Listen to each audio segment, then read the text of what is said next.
안녕하세요. 세상 천하의 염치라고는 눈꼽만치도 없는 남자친구와 결혼 준비 도중 파혼을 하게 된 올해 31살 여자입니다. 거지근성은 습관처럼 몸에 배어있는 거라 어지간해서는 고쳐지지 않는다는데 억지 부리는 꼴 보니 정말 그 말이 틀린 말이 없는 것 같더라고요. 앞으로 제 남은 평생을 그 꼴을 보면서 고쳐지지도 않는 거지근성 고쳐보겠다고 스트레스 받으며 사느니 주변 사람들한테 파혼했다고 잠깐 쪽팔리고 말지 이 문제로 길게 끌 것도 없겠다 싶어서 과감하게 파혼을 결심했어요. 효도가 하고 싶었으면 평소에나 잘하지. 직접 하는 것도 아니고 왜 효도를 저한테서 찾는 건지 모르겠습니다. 남자친구를 정말 오래 알고 지냈습니다. 제 취미가 영화 감상이거든요.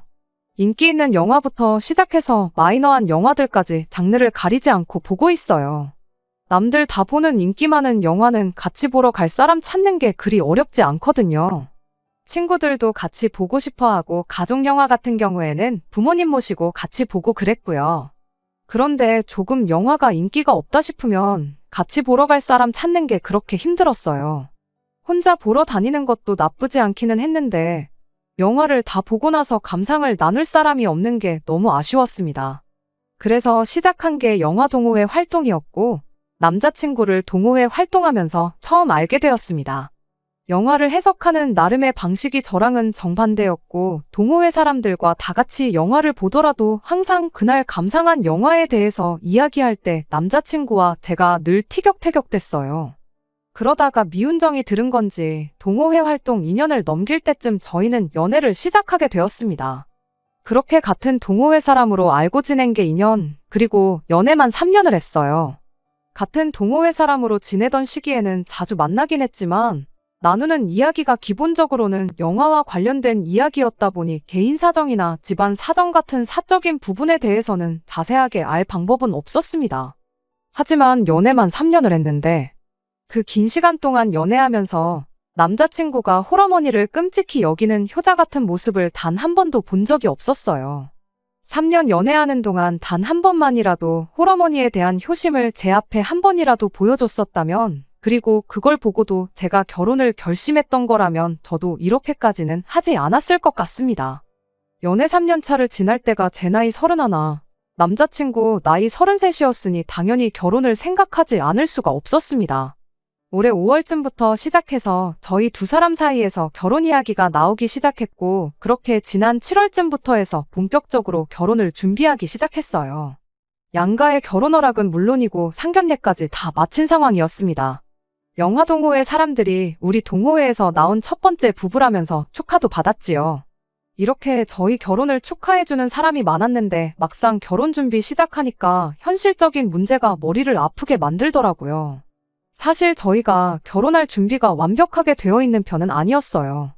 우리나라에 부모님 도움 없이 대출 없이 서울에 집 구하고 혼수 채우고 그 비싼 결혼식 비용 내고 한 번에 다 할 수 있는 사람들 몇 명이나 되겠냐마는 막상 집이나 세간 살림 이런 거 다 빼고 결혼식 비용만 해도 최소 5천에서 6천은 들어간다는 이야기가 있는데 제가 모아놓은 돈이 딱 6천밖에 없었거든요. 아껴 쓰면 아꼈지 절대 과소비하거나 흥청망청 쓴 적이 없는데 6년 직장 생활하면서 모은 게 그것뿐이라니 제가 저 스스로한테 정말 부끄럽더라고요. 분명 모으기 시작할 때만 해도 1년에 1,000만 원씩 모으면 정말 잘 모으는 거다 생각했었는데 결혼을 목전에 두고 현실적인 문제에 직면하니 조금이나마 더 아낄 걸 하는 후회가 몰려왔어요. 남자친구가 모은 돈도 액수만 따지고 보면 저랑 별반 차이가 없었습니다.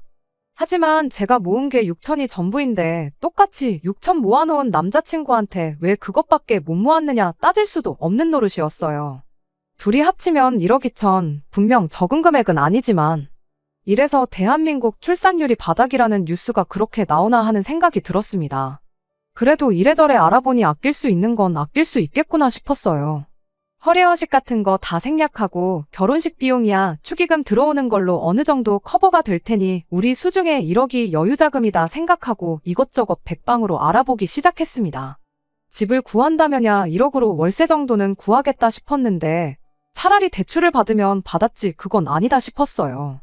남자친구네 회사는 직원복지의 일환으로 대출을 도와주는 제도가 있었는데 저희 회사는 없다 보니 여기저기 은행에서 대출 상품 팜플렛 같은 걸 모아가지고 저만 따로 알아보고 있었습니다. 그러던 중 저희 부모님께서 뜻밖의 제안을 해오셨어요. 지금 살고 있는 저희 집에 신혼살림을 차리라고요. 부모님을 모시고 남자친구 대릴사위 시키라는 게 아니고 두 분이 저희를 위해 집을 비워주시겠다는 소리였어요. 은퇴도 했겠다. 서울 생활도 지겹고 공기 좋은 곳에서 둘이 텃밭 같은 거 가꾸면서 슬로우 라이프를 즐기고 싶으시다며 두 분은 저희한테 집을 넘겨주고 지방 어디에 가서 살겠다고 하시더라고요. 제가 여기저기서 모아온 은행 팜플렛을 보시곤 돈 때문에 고민이 많다는 걸 눈치를 채셨던 거예요. 딸 결혼한다고 집 한 채 턱턱 해줄 만큼 여유 있는 형편이 아니다 보니 집을 사주진 못해도 양보는 해줄 수 있겠다며 내리신 결정이었죠. 부모님 집까지 뺏어가면서 결혼하고 싶지 않다고 했더니 어차피 은퇴하면 시골 내려가서 사는 게 두 분 계획이셨다며 부담 가질 거 없다고 저를 달래주셨어요.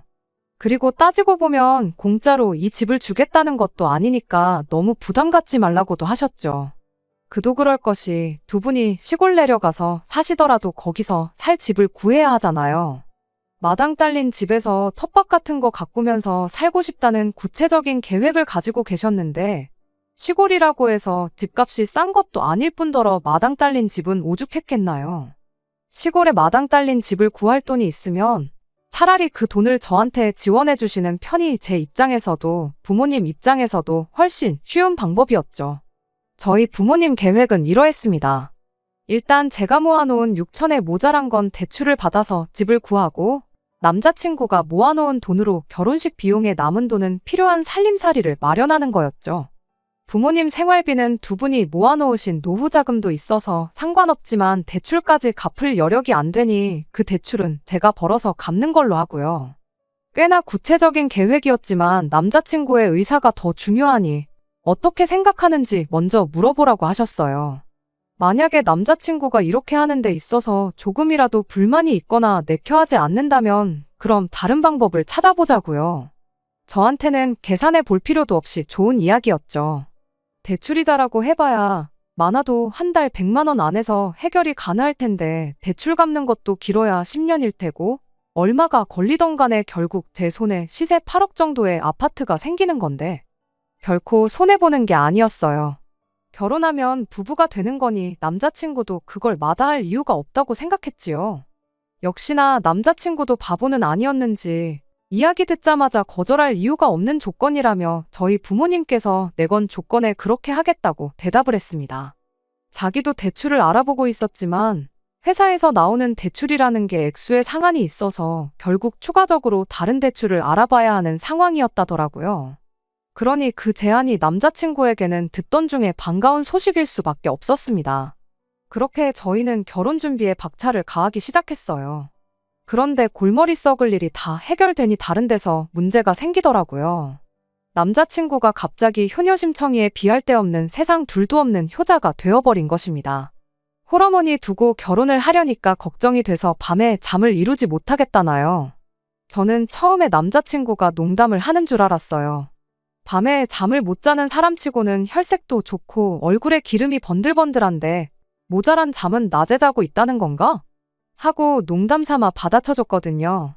그랬더니 정색을 하면서 자기가 장난치는 것처럼 보이냐고 짜증을 내더라고요. 장난이 아니었냐고 미안하다고 사과를 했는데도 불구하고 저한테 갑자기 효도에 관한 일장연설을 늘어놓으면서 저를 자꾸 가르치려 들더라고요. 혼자 지내는 홀어머니 두고 장가가는데 자식이 돼서 당연히 걱정이 되는 거 아니겠냐. 너네 부모님은 두 분 다 살아계시니 모르겠지만 나는 상황이 다르다. 어쩌고 저쩌고 말이 많길래 듣다 못해 제가 한마디 했어요. 그래서 어쩌자는 거냐고. 어머님 걱정되니까 이제 와서 결혼을 무르겠다는 소리냐고 했죠. 그랬더니 그건 또 아니라고 하더라고요. 그럼 왜 지금 와서 생각해봐야 답도 없는 이야기를 꺼내고 앉았냐고. 그거 말고도 지금 준비할 게 한두 가지가 아닌데 그것 먼저 알아보자고 했습니다. 부모님 걱정하고 효도하는 게 나쁘다고 한 적도 없는데 남자친구는 끝낼 줄을 모르고 자꾸 효도 노래를 불러대기 시작했어요. 듣기 좋은 꽃노래도 한두 번이라는데 안 그래도 답도 없고 듣기 싫은 소리를 반복하니 저도 인내심에 한계가 오더라고요. 그래서 남자친구한테 정신 차리라고 한마디 했죠. 그렇게 어머니가 걱정돼서 잠도 못 자겠다는 사람이 취직한 이래로 이날이 때껏 집에서 나와서 혼자 살았냐고. 진작부터 어머님하고 한 집에 살면서 효도하던 사람이면 모를까 왜 이제 와서 효자 노릇을 찾냐고요. 결혼하고 나서야 비로소 진짜 효자가 된다더니 남자친구가 딱 그런 부류의 사람인가 싶어서 언제부터 그렇게 효자였는지 주제 파악 좀 하라는 뜻이었어요.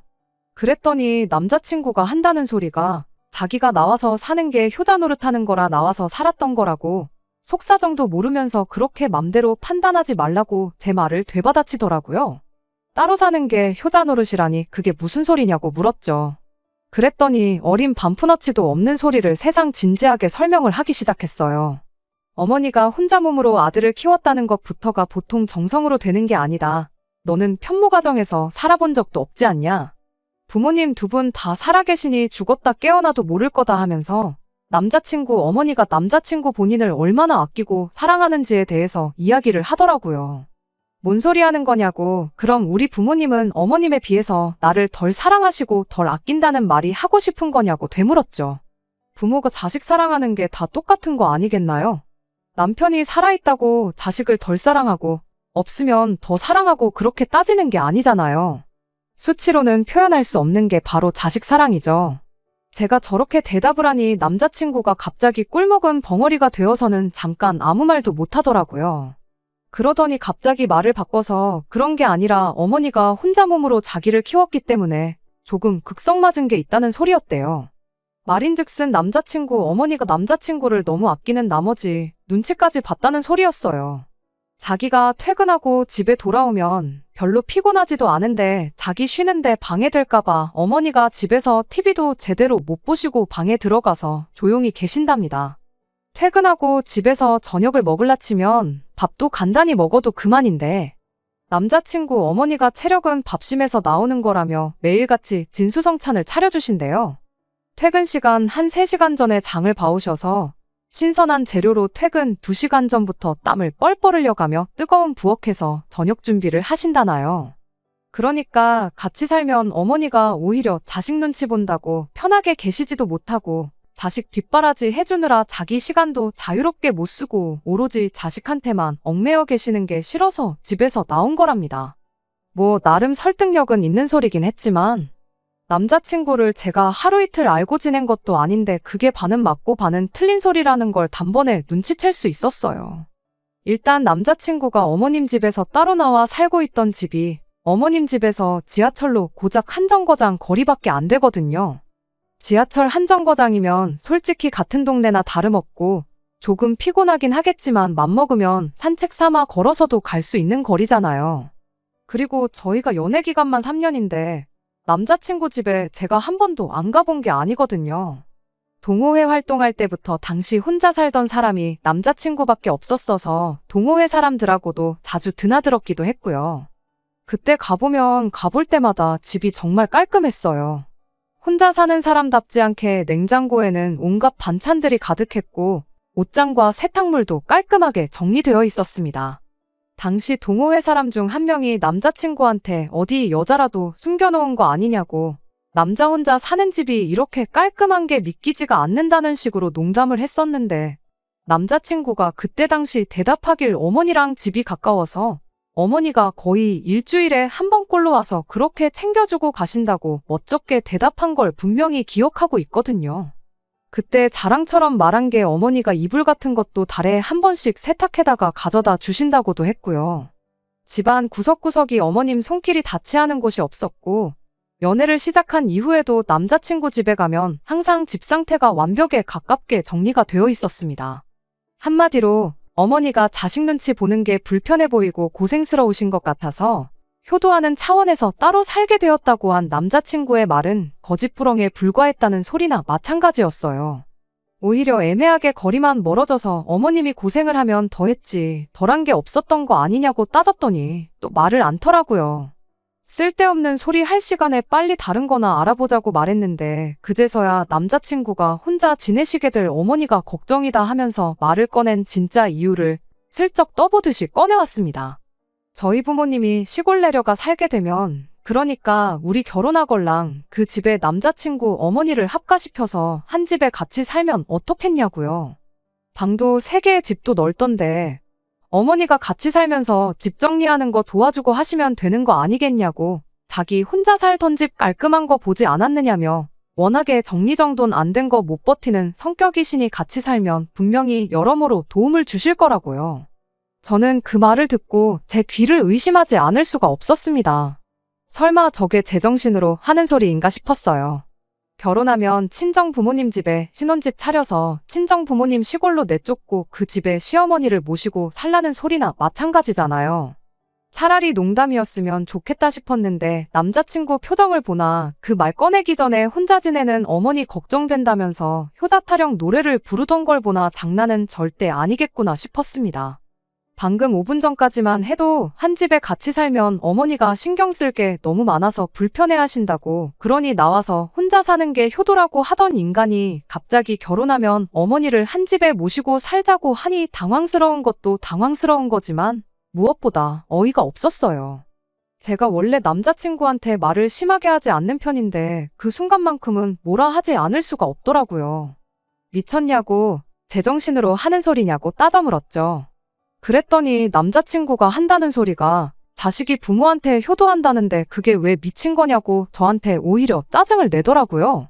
방금 전까지 나누던 말이랑 앞뒤가 한 개도 안 맞는 걸 떠나서 지금 이 상황에 합가를 요구하는 것부터가 말도 안 되는 거 모르냐고 했더니 기껏 한다는 소리가 그러면 너무 불공평한 거 아니냐고 하는 겁니다. 불공평하긴 뭐가 불공평하냐고. 시세 8억 하는 아파트를 거의 거저주신다는 거나 마찬가지인데 6천으로 혼수해오고 결혼식 비용 마련해오는 게 전부인데 그 와중에 어머님까지 모시자고 하는 게 불공평한 거 아니냐고 물었더니 자기가 돈 때문에 불공평하다는 게 아니랍니다. 그럼 대체 지금 이 상황에 어디에 뭐가 불공평한 거냐 물었더니 저보고 너는 여태껏 부모님 모시고 살지 않았느냐고. 그러니 이번엔 내 차례 아니겠냐고 하는 거예요. 이 인간이 미쳤나 싶었죠. 영화 이야기 나눌 때는 생각지도 못한 해석을 꺼내면서 보기보단 똑똑한 인간이구나 싶었는데 한다는 소리가 고작 이 정도 수준이라니. 내가 부모님을 모시고 살았다는 건 또 무슨 소리냐고. 여태껏 내가 부모님 집에서 같이 살았다는 걸 모시고 살았다고 이야기하고 싶은 거냐고 물었더니 그게 맞답니다. 어이가 없어서 웃음이 다 나오더라고요. 그건 얹혀 산다고 하는 거지 부모님하고 한 집에 산다고 무조건 모시고 사는 게 아니라고 한마디 해줬어요. 같이 사는 게 모시고 사는 거라면 너야말로 모시고 살 기회가 몇 년이고 있었는데 간섭받는 거 싫어가지고 집 나와서 살고 있는 거 아니냐고. 왜 갑자기 효도 타령을 하면서 같이 못 살아서 안달이 났냐고 했습니다. 하지만 남자친구는 좀처럼 고집을 꺾을 생각이 없어 보였어요. 저도 바보 같은 게 그러면 결혼 안 하겠다고 그 자리 박차고 일어났으면 되었던걸. 어떻게든 남자친구 생각 한번 바꿔보겠다고 발버둥을 쳤었죠. 앞뒤도 안 맞고 말도 안 되는 소리를 하고 있는 게 분명 남자친구 혼자만의 생각이겠거니 싶어서 그냥 더 길게 말할 것도 없고 남자친구 어머니 본인의 의견을 듣는 게 더 빠를 것 같아서 그 길로 남자친구 집으로 향했습니다. 남자친구 말로는 자식 눈치 엄청 보시는 분이시라니 분명히 이렇게 하면 혼사짜리 파탄 날 걸 알고 계실 텐데 당연히 아들한테 쓸데없는 짓 하지 말라고 한마디 단단히 일러주시겠거니 했거든요. 그런데 이 합가가 남자친구 혼자만의 생각이 아니었다는 걸 남자친구 어머니 집에 도착하고 나서 알게 되었습니다. 앞뒤 안 맞는 소리를 한 게 남자친구 생각이 아니라 남자친구 어머니 생각이었던 거예요. 여태까지 너는 부모님 모시고 한 집에서 살았으니 이제 우리 엄마 모시고 살 차례 아니겠냐고 했던 그날 했던 말 중에 제일 멍청하고 바보 같은 말은 남자친구 머리에서 나온 거였기는 하지만요. 아무튼 남자친구 집에 도착해서 여지껏 둘이 티격태격한 내용에 대해 간략하게 말씀드리고 어머님한테 한마디 좀 해달라고 부탁을 했어요. 그때까지만 해도 당연히 남자친구를 말려주실 줄 알았으니 찾아간 건데 세상에나? 남자친구 어머니는 더하면 더했지 절대 덜하지가 않더라고요. 그게 뭐 잘못된 거냐. 장성한 아들이 여지껏 자기 혼자 몸으로 자기 키워오느라 뼈 빠지게 고생한 어머니를 모시겠다는데 왜 그게 안 된다는 거냐 한마디 했으니까요. 그때 눈치챈 거죠. 갑자기 집 문제가 해결이 되고 그 와중에 살게 될 집이 또 넓은 집이니 이참에 어떻게 저를 잘 구워 삶아서 한 집에서 같이 살 생각으로 계획을 꾸몄다는 사실을 말이죠. 저랑 둘이서 이야기할 때는 찍소리도 못하던 남자친구가 이제는 든든한 자기 편이 생겨서 그런가 옆에서 말을 보태기 시작했어요. 억지 부리는 사람이 둘이고 저는 혼자니 그 상황만 두고 보면 자기들이 정답이고 제가 틀린 소리를 하고 있는 것처럼 보였나 봐요. 생각해보라면서 어머니 모시고 한 집에 같이 사는 게 저한테 결코 손해가 아니라고. 아까 말했던 것처럼 어머니가 그냥 오시겠다는 게 아니다.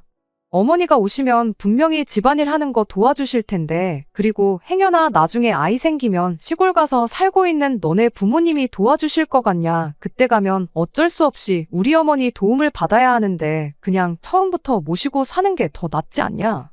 그냥 집에 돈 안 줘도 되는 상주가사 도우미 한 명 들였다고 생각하면 마음이 편하지 않냐.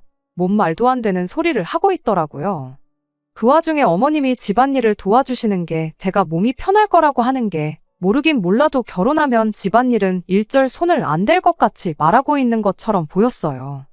웃긴 건 그 와중에 어머님은 남자친구가 했던 말이 거슬렸나 보더라고요. 며느리가 있는데 내가 왜 집안일을 해야 하냐. 그리고 돈은 또 왜 안 주냐고. 집안일은 내가 도와는 줄 테니 그걸 가지고 돈을 달라고 하진 않겠지만 아이를 봐주게 되면 그건 이야기가 달라진다면서 그렇게 되면 그땐 달에 200 정도는 받아야 되겠다고 하는데 참 어이가 없었습니다. 두 사람이 하는 꼴 때문에 있던 결혼 생각도 없어지게 생긴 판인지도 모르고 머리백이니 상주 가사도우미니 어쩌니 김칫국을 한 사발 들이마시고 있는 꼴을 보니까 말이에요. 제가 시큰둥하니 대답도 없고 별 반응이 없으니까 두 사람이 이건 뭔가 아닌가 싶은 생각이 들었나 봅니다. 그러고선 마지막 숨겨놓았던 비장의 카드를 꺼내들더군요. 일단 남자친구가 먼저 어머님이 혼자 살고 계신 집 전세금 이야기를 꺼내왔어요. 이 집에 전세금으로 1억 2천 정도가 묶여있는 상태라고요. 그 돈하고 자기 돈까지 합치면 거의 2억에 육박하는 돈이지 않냐고. 그 돈으로 집도 새 집처럼 리모델링도 하고 혼수 같은 것도 최신 제품으로 갖추면 너도 불만 없겠지 않냐고 하는 겁니다. 세상에나 정말 이 정도로 멍청한 사람은 아니었는데 사람이 뭐 하나에 정신이 꽂히면 똥인지 된장인지도 구분을 못한다는데 남자친구가 딱 그 모양이었습니다. 리모델링 그거 뭐 새 집처럼 고치는데 목돈 들어가는 건 저도 알고 있습니다. 신혼살림으로 최신 가전 집에 도배해 놓는 것도 좋죠. 하지만 딱히 안 고쳐도 그만인 집이고 안 바꿔도 되는 살림이에요.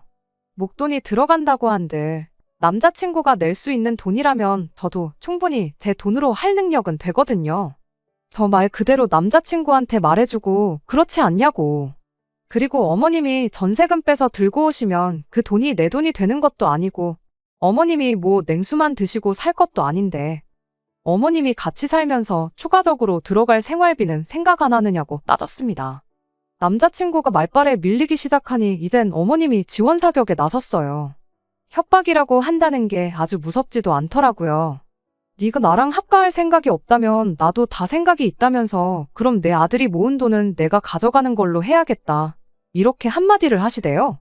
제 돈에 추가적으로 대출을 받아서 저희 부모님이 시골에서 지낼 집을 구하기로 했고 남자친구 돈으로는 일단 결혼식 비용 먼저 하고 신혼살림 급하게 장만해야 할 것들 위주로만 구하기로 했다고 했잖아요. 그런데 거기서 남자친구 돈을 한 푼도 못 쓰게 만들면 당장 제 돈으로 결혼식 비용이며 살림살이 장만하는 걸 해야 했으니 남자친구 어머니 입장에서는 그 돈만 틀어막으면 제가 고분고분하게 나올 거라고 생각했던 거죠. 결혼 생각도 싹 달아난 마당에 그렇게 나오니 파토를 내지 않을 이유가 없었습니다. 그래서 그렇게 하시라고 했어요. 처음엔 그렇게 하시라고 한 말이 제가 백기를 들고 항복한 줄 알았는지 두 사람 다 회심의 미소를 짓더라고요. 오해는 풀어줘야겠다 싶어서 바로 한마디 해줬습니다. 그 돈을 가지고 구워 먹든 삶아 먹든 편할 대로 하시라고. 그냥 안 하면 되는 결혼을 그 돈 없으면 누가 무서워서 벌벌 떨 줄 아셨냐고요. 두 사람 진짜 목적이 합가해서 살고 싶은 건지 아니면 신혼집 문제가 돈 한 푼 안 들고 해결이 되었으니 아들이 모아놓은 돈을 엄마가 갖고 싶어 하는 건지 잘은 모르겠지만 나는 둘 다 할 생각이 없으니 그냥 결혼을 포기하겠다고 했습니다. 그래도 어머님은 참 좋으시겠다고 했어요.